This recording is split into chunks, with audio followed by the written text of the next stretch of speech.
Okay, terrific. Well, thanks for nothing.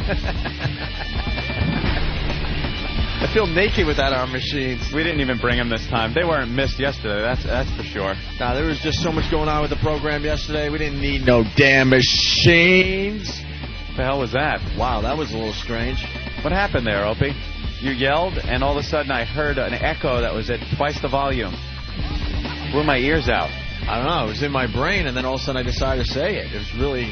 It's a little odd. I don't think they heard that in Radioland, though. Welcome to the Opie and Anthony program. We like to call it the One virus, spreading across America thanks to XM satellite radio. Yeah. And we're in Los Angeles, California for the second day at the Commerce Casino. The Commerce Casino. We're broadcasting for the World Poker Tour. Yes. And right off the bat, I got to go and say, thank God Anthony is back in the hot seat. Oh. Thank God. Yes, of course, I didn't make the final table. It's okay, though. I kind of like hanging out with the show. I missed a lot of fun stuff yesterday from what I've heard. Well, you brought your MiFi on the trip, right? Yeah. Oh, you got to listen to the show. I'm going to have to listen. I mean, there's a lot of, hardcore fans of XM satellite radio. The MiFi just takes it to the next level. Oh, yeah. Takes it to the next level. I'm in a cab and, and at the airport, just listening to the show, catching up on things here and there. You could listen to whatever you want, whenever you want. You're not at the mercy of a radio station. On the way over to the casino, I was listening to yesterday's show on my MiFi in the van, and while Kenny was driving like a maniac, like he was Dale Earnhardt Jr. or something. Yeah. Dude, that old couple almost clipped us from behind. I had one faux pas. Why are you our driver? Like, shouldn't we have a limo company or something that drives us around? Because according to XM, I'm lower than dirt. Kenny, we're working on that. But we're driving down one of these L.A. side streets, and Kenny jams on the brake, and I'm one of these guys. I don't care what you're almost hitting in front of you. Because I figure if you're jamming on the brakes, you're going to be okay. I always quickly whip my head around to see who's going to plow into us from behind. Which is probably the worst thing you can do is get hit from behind while you're turning your neck around. I understand that, but I want to brace myself in case it's going to be a close call, Just brace yourself and be surprised. And there was an old couple, and they were older than dirt. Their eyes got really wide, and they just jammed on the brakes just in time. I mean, it wouldn't have done any damage to the vehicle we're driving. It's some kind of van with like 5 or 6 rows of seats. Yeah. It's a van for 400 people. They use it to transport Mexicans up from the border, usually, up into San Diego. Either that or the blue dots that have to go to the casino and gamble away their hard-earned welfare money. That's true. Or welfare money, their retirement money. You don't see many of those here at this casino. This is kind of a weird casino. It's not like your normal, like people are used to Atlantic City or Vegas or something like that. Not a lot of old people come in here because there's no slot machines. If you've noticed, you can walk in here without ding, ding, ding, ding, ding, ding, ding, ding, ding, ding, ding, ding, all those goddamn slot machine sounds and the old people working the slots. It's pretty much, you're here for poker. There are poker tables all over the place. And blackjack, but all I could find is this no-break blackjack. What the hell is no-break blackjack? No bus Did you ever hear of this? Do you know what it is? I don't know. Do you know how to play? Because I have no clue. I was standing by one of the tables for a while watching with, money burning a hole in my pocket before the show. I figured I was going to play a few hands of blackjack before the show. And I see this no-bust blackjack. Like, well, okay, I'll just watch and see what's going on. As someone's phone goes, it's not mine. I will lose my mind before the show is over and just rip out people's cell phones and heave them against the wall. Well, you already threw my trio away. Yes. Your trio is done. I was getting updates. I was getting email from Eric back in New York. I'm turning it off. It wasn't mine. No, it wasn't mine. I'm just turning it off. Mine's off. Anyway, we got David Stein from you're the radio host for the World Poker Tour. Yeah. On Fox Sports Radio. And you know what this no-bust blackjack's about? Well, I had never heard of it. I was actually here last week playing poker, and I got tired, and I just started walking around, and I said, I'll play some blackjack. And I sat down, and I watched a couple of hands, and it was a blackjack with which I am not familiar. Yeah, all this, I'm watching him play, and like someone will have, let's say, 16 in front of him. Dealer's showing a face card, and then the guy goes, hit me. He hits. He gets like an 8, which is, you're over. Yeah. But he goes, and then he'll stay. They might as well just He's call got it 24. They might as well just call it do-over blackjack. Yeah, do-over blackjack. So he stayed on 24. It's blackjack for retards. Yeah, it pretty much is. It's blackjack for retards. I don't understand how it's played, what you then do. Because then the dealer can also go over 21, and then what happens? Like whoever's closest to 21, is that it? David Stein. Well, they don't have the bus groups coming to this casino. No. They have the short bus groups coming to this casino to play no bus blackjack. So you have no idea? I got the brochure. I read the brochure and I still didn't understand it. Dude, you were nodding your head. The only reason you're wearing that headset is because I thought you were going to be the expert on No, this. I was nodding my head in agreement that it is the funkiest game I've ever seen in a casino. Yeah, if you bust, you have the option of staying in. So it's like playing what's the TV game show where you bet so you don't get over. Card Sharks? What? I think it was Card Sharks. Yeah.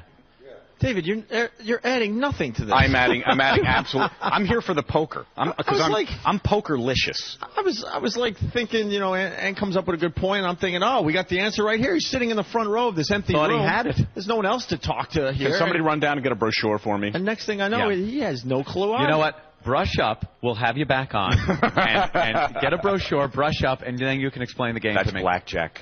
That's blackjack. All right. Well, yeah, this casino is beyond strange, though. And I noticed that there's a lot of, as I look around the room, we have one over there.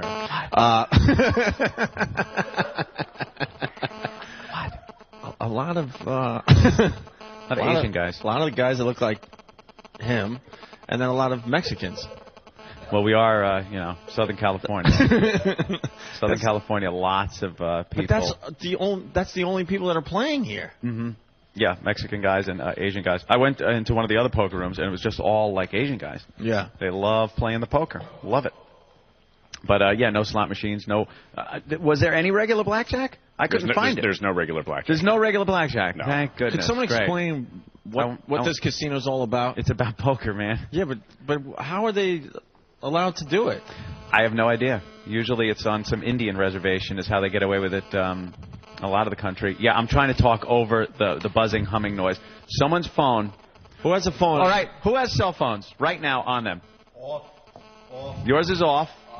Off. You Off. guys? Off. Poe? Off. Anyone else have a cell phone on them? Oops. What? No, just kidding. No one else has a cell phone? What if it's yours? It isn't. Mine's off. You were just calling the person that texted you in the middle of the night. Off. Oh, yeah, right. I know. I get a text message at 5 in the morning going, "Hey, how's it going? Miss ya." You know what I like about this place? What's that? They have liquor in the front and poker in the rear. Thank you, Kenny. Thank you. Club Soda Kenny, everyone. Fantastic. All right, so I guess we need the setup here. We're in this empty room. Mm-hmm. Is this like the press room or something? No, this is what they call a overflow audience room. Okay. Now, in the main room where the final table is, where the people will be playing the last round of poker for the championship of this invitational, there's seats all around that, plenty of seats in there, but there's overflow audience, people that come in, want to watch it, but can't now fit into the main room. They will slowly be brought into here to watch it on these TV screens we will see.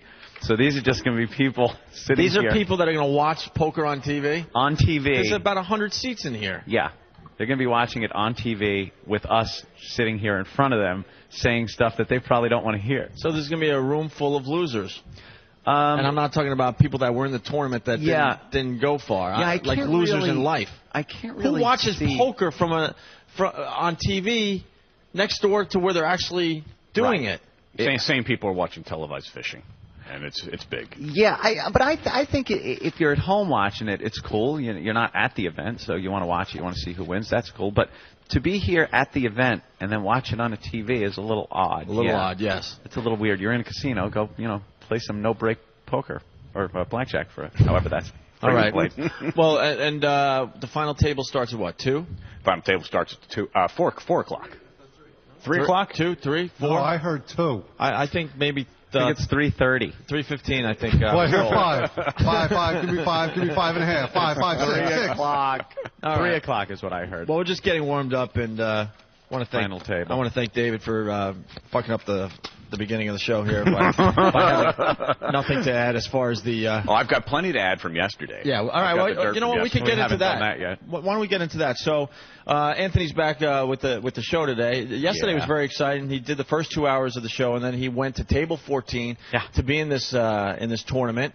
Yeah. And you got to walk us through it, man. All of a sudden, you dropped your headset and your microphone, and you were off. Well, Sat down, very nervous. What were you thinking? Very nervous. Yeah. You know, first tournament ever. I'm looking around the room, a lot of celebrities, you know. And it wasn't just, you know, slouch celebrities. There were some named people out there.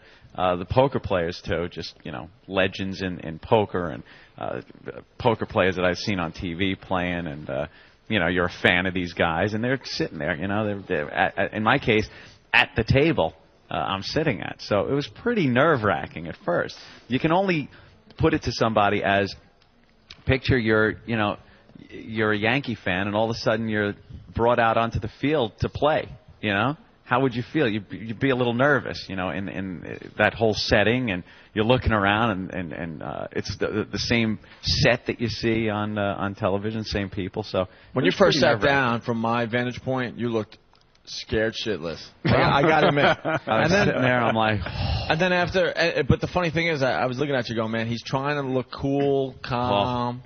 Yeah. You know, elected. Yeah, exactly. And you know, in all fairness, about a half hour, 40 minutes went by, and then I could see that you were definitely much more relaxed. But at first, I could tell you were just freaking out and wanted to jump out of your own skin. It didn't really even take that long, tell you the truth. I'm used to doing stuff like, you know, getting on stage and performing and stuff like that, and I get nervous before that. And you're like, why am I doing this? Jesus Christ, I should just go home, crawl under my bed. And then once you start getting into it and doing it, you're happy to be there, and the nerves kind of go away. But at first, yeah, very nervous. And I'm looking around the table, and what's her name? Catherine Manheim? Cameron. Manheim. Yeah, Cameron. Who's sitting on 2 chairs. I thought she was actually smaller than she looks on TV. Yeah, I did. Yeah, TV puts a little weight on you. Yeah, all the rag magazines are talking about how much weight she's lost in the last few years, but she's still a big girl, man. Yeah. Unless she started gaining the weight back, I don't know. So she was sitting there. She was sitting at the table. She was pretty much the only one there when I sat down. And then the master came over. He's a pro poker player extraordinaire. So he sat down, and I'm thinking to myself, great. Here's this guy. He's just going to clean house, and, you know, there's no way I'm beating him. And then other people started slowly sitting at the table. I didn't recognize a couple of them. But then, you know, a couple of them were just, you know, Annie Dukes, who is a very famous poker player. You know, she's very good. Yeah. Cute girl. Notorious, just really good poker player.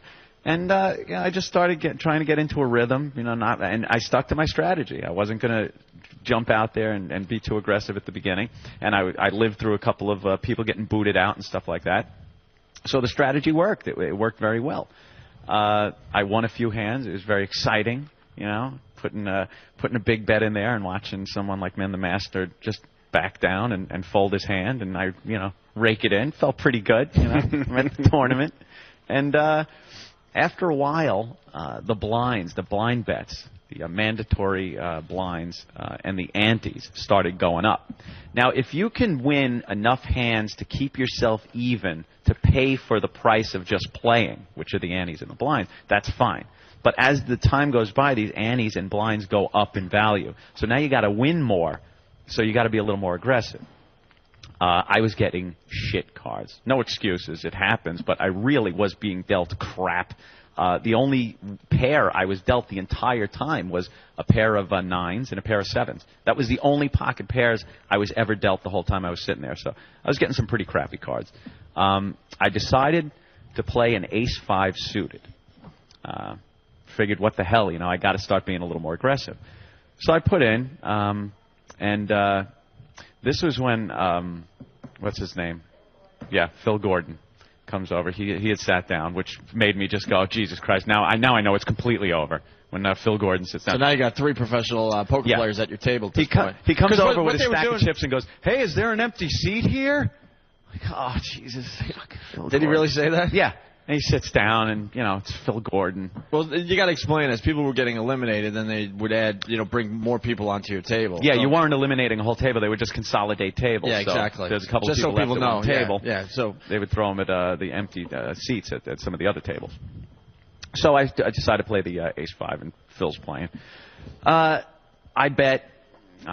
Flop comes out. It's an ace, a queen, and I believe a 10. So now I'm sitting on a pair of aces. So I figure I'm going to slow play it. I want to see what he's got maybe. So I check the bet. He comes across and bets $2,000. So I'm like, screw it. I got a pair. I put $2,000 in. Next card comes out. Doesn't help me at all. I'm still sitting on the pair of aces. I have one, and one is in the middle there. Community cards. And Phil puts in a shitload of chips, which would put me all in. Now I'm forced to either fold or put in my entire chip stack and see what happens. I opted to fold out. Oh, see. Now I'm that's why I thinking can to never myself, play poker. You know why I folded? I was assuming It's a very smart move. I was assuming I had a pair of aces. It's not that good. I'm assuming he probably had that queen and an ace. So he's sitting on 2 pairs. I understand that, but my whole personality, Right. I would not be. I would have to play it out. Out In of curiosity. hindsight, yeah, I'm thinking I should have played it, but really, I folded. So that cost me a couple, put me on tilt a bit. I was a little flustered. I had blew a couple of grand. You should have been able to at least lean over to Phil and go, "Come on, man, I'm an amateur. Tell me, did you have it?" No, I couldn't, and I'll never know. I know. Never know. That's what I can't handle. I mentioned this a bunch of times yesterday. I would have to know what the other guy. Yeah. It would drive me nuts not knowing what he had. It did. All night long, it drove me nuts. Yeah, Because there you all go. I've been doing is going over my head like, God damn, I should have played that hand. I had the pair of aces. It was on the board. I'm assuming he had 2 pair, but who knows? Maybe he had queens. Maybe he assumed, because I checked after the flop, maybe he assumed I didn't have the ace. And since he had the queen, which is the next highest there, maybe that's why he was betting. And I could have, should have, would have. You just never know. So I was a little flustered from losing a couple of grand there. The blinds, like I said, are getting higher. I really don't have much time, so the next hand is dealt. And I'm dealt what is called Big Slick, Opie. It's the ace-king. I have an ace-king. Suited. Yeah. Suited. Very good hand to start with. I'm looking at my stack, and I'm like, got to do it. All in. Go all in. The flop is just crap for me. It's all low cards. The guy I'm playing against, I don't even know what his name was, but we both lay our cards down. I had that. He had a pair of queens. Boom, lays it down. So now the only thing that could help me with the next 2 cards that are coming out is an ace or a king. And just didn't happen. 3 comes out and then a 6. Just crappy low cards. And that was it. That spelled my demise right there. Big Slick equaled Big Dick once again. I hate Big Slick because it never fucking works for me. Did you think about this last night? Because I went out 5 minutes before Anthony. Anthony lasted 5 minutes longer than the guy from the World Poker Tour. Yeah. So hats off and kudos to you. No, Anthony did great. Just really fast. I felt fine about my performance. We ended the yesterday. broadcast yesterday as you were pretty much going back to the table, and I think it lasted another half hour after that. Yeah. So It was a little while. I felt good about it. And after the broadcast, I went over to your table to really check it out because I really couldn't because I was trying to keep the clusterfuck that was our program yesterday under control. I heard. But as soon as the show was over, I ran over because I was really curious and to check out your progress. And then I looked around the room like, oh my God, there's like 8. I think it was at least 8 tables completely empty. I'm They had cleared out a lot of tables. Man, my pal Anthony did quite well here. I felt good about it. It got my feet wet in tournament play, which I had never done before, and I could definitely see me doing something like that again. I was going to say to the audience, that you heard that, audience. Yeah. Anthony will be jetting all over the country now for poker tournaments. I think I'm going to, He's got the bug, I guarantee it. I'm going to get into it a little bit. Anthony, what did you do over the weekend? Oh, I was in Foxwoods. A little tournament. Little Why not? tournament? I guarantee you're in now. It's fun. It's very exciting. It's like a thrill, man. The adrenaline rush you get when you're playing these hands, and when you beat one of these pros. And that's what I said was my goal, is just to play a hand and maybe beat one of these pros out and have that that rounders moment. And it happened, and it was very cool. A lot of fun. I had a great time. Yeah, very good. It was a lot of fun yesterday to check out. So a lot of celebrities and. Well, now we're down to the final table today. They're going to be broadcast. They're going to be doing that whole thing later on this afternoon. Yeah. So, David, what else you got? Well, there were a couple things. Did you learn the cardinal rule of tournament play? Because I got bumped out with a pair of aces and a pair of threes, and the reason I had 2 pair aces and threes. Now you got to play it. Well, half the time you should play it and half the time you should fold it. It's very difficult to fold. See, I can't to fold 2 pair. Were there a pair on flop? No. On the flop, No. I mean, there was a 4 on the flop. There was my 8 and my 3. So now you're like, so the only thing that could beat me would be 3 4s. Right. So I go all in against my better judgment because I know that the key to tournament play is not gambling. You're not gambling in a tournament. You're just trying to stay in the tournament. Mm-hmm. And that's why you see a lot of these pros fold early, and you're going, my God, I won that hand from them. But again, they're just trying to stay in the tournament. Yeah. They're trying to keep their chip stack up. And sure enough, the guy had 3 4s. 3 4s. 3 4s. So I did went he out. have 2 4s in his hand? He had pocket 4s. Jesus he had pocket 4s. But the highlight of the day, I don't know if you caught this on ESPN, in their top 10 this morning, they showed James Woods going out. Oh, yeah? Thank you very much. Sent James Woods' ass packing. And he needed to go home. Really? He was a little cocky. I mean, he knows a lot about poker, and he plays in all the tournaments. Wait a minute. You sent him packing? He went all in against me. I said, and it was like 25 minutes into the tournament. What was the hand? I had 4 spades. Mm-hmm. So I was looking to pull a flush on the river. Mm-hmm. And he showed a pair of 5s. So I was like, yeah, okay, whatever. He didn't have a big chip stack. I'd like him to stay. It's kind of cool playing poker with James Woods. So I went all in, throw him a little bone, and sure enough, I got the spade flush. Nice. And he got up and he half-heartedly shook my hand. And Stephen Collins from Seventh Heaven, of course, y'all TiVo that. Of course. Stephen Collins was there, and he said something like, "Well, I wish you could have stayed longer, Jim." And I gotta jump in. So I go, well, you beat the traffic. So that hurt, which hurt even more. Grind it in a little. Let there be no mistake, man. If you're one of the celebrities playing in this thing, you don't want to go out. It's not like, well, I'm James Woods, and I'm busy anyway, and I have stuff to do. These guys are very competitive. They want to stay in. Their dream is to be at that final table and continue playing. Well, that's like Deacon Jones was out in the first 10 minutes. Oh, Deacon Jones was talking smack yesterday on the show. Yeah, because you were on the show at that point. Deacon Jones is talking smack big time. He's pissed off at someone that was just trashing him in the LA Times sports section. He was like the first paragraph of the coverage of this tournament, and he's like, all pissed off. I'll show him, blah, blah, blah. Yeah, I think he was the first guy out. Of the whole tournament. He absolutely was the first guy. Deacon Jones was the first guy out of the whole tournament. Really? After he was talking all that smack on our program. He was at the table next to me. Yeah. I had Tanya Roberts at my table. Oh, yeah? And, she was the 5th or 6th Charlie's Angel. I don't remember.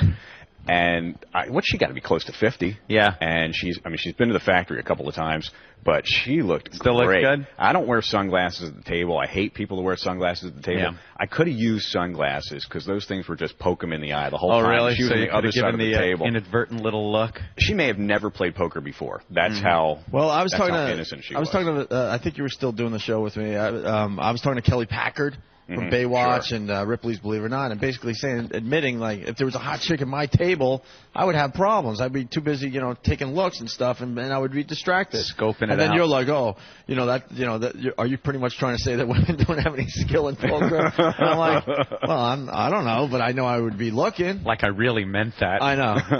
There was Cop, more bad cop. under the bus tossing yesterday than ever before. It was one of the greatest show. shows we've done as far as just leaving people out to dry. So. Hanging everyone out to dry. All right, David Stein, thank you for stopping by. You'll be around walking in and out. I'll be walking. Try to find the rules to that goddamn game. Okay. Yeah, that's maybe your goal. We'll play after. Right. Maybe after the show. I'm hell with we'll fish. Go down there. I'm great with fish. And war? Did you hear me yell Uno during the tournament? Uno. That was me. Right on. That was me. All right, we're just getting warmed up. We're in some weird back room, but we got a good program here for you guys. There's a poker table back there too that I hear maybe we might be able to get some cards going. Yeah, we can get something going on. Yeah, we're going to shuffle some cards over there. All right, Ben, what else we got going on today? I know we got Steve's porno guy here. Yoshi's here. I know. Better known as Yoshi. You can always tell when Yoshi shows up, there's a stack of pornography we'll get next into, to me on we'll get the into table. that next. And it's like Christmas for Steve. He gets all excited. Yeah. We have a whole bunch of things to get to. So why don't we take our first break, and we'll continue with the Opie and Anthony program. We're broadcasting live from the World Poker Tour at the Commerce